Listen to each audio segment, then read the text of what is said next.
लोकसभा चुनाव से पहले कांग्रेस के लिए आई बड़ी खुशखबरी। 8 में से 5 सीटों पर कांग्रेस की हुई विस्फोटक जीत, भाजपा की हुई करारी हार, कांग्रेसियों में छाई खुशी की लहर। दरअसल आपको बता दें, छत्तीसगढ़ में विधानसभा के 90 और लोकसभा के 11 सीट है।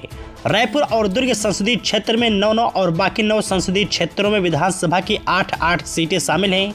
2 महीने पहले हुए विधानसभा चुनाव में सत्तारूढ़ भाजपा का प्रदर्शन बिलासपुर और दुर्ग संभाग को छोड़कर बाकी तीनों संभागों में पार्टी का प्रदर्शन अच्छा रहा। सरगुजा संभाग की सभी 14 विधानसभा सीट भाजपा जीतने में सफल रही है। इसी के साथ आपको बता दें, अब महीने भर बाद लोकसभा चुनाव होने जा रहा है।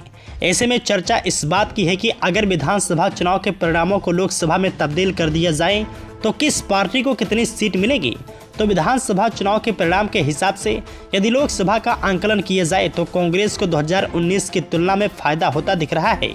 2019 में कांग्रेस बस्तर और कोरबा सीट जीतने में सफल रही थी, बाकी 9 सीट भाजपा के खाते में गई थी।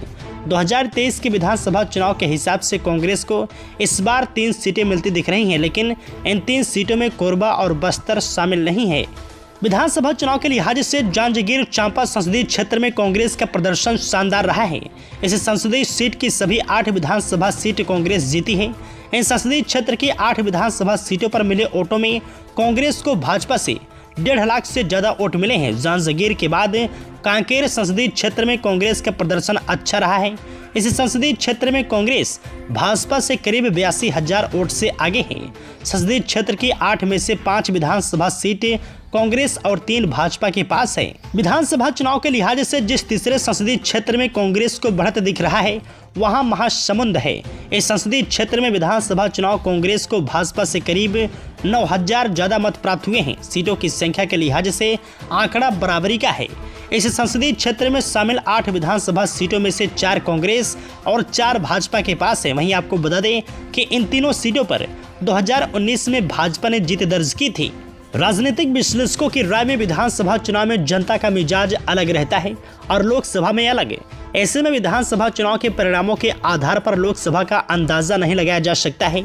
गौर करने वाली बात यह है कि 2018 के विधानसभा चुनाव में कांग्रेस ने रिकॉर्ड 68 सीटों पर जीत दर्ज की थी। कई संसदीय क्षेत्रों में भाजपा का खाता भी नहीं खुल पाया था। बावजूद इसके अप्रैल मई 2019 में हुए लोकसभा चुनाव में भाजपा 9 सीट जीत गई।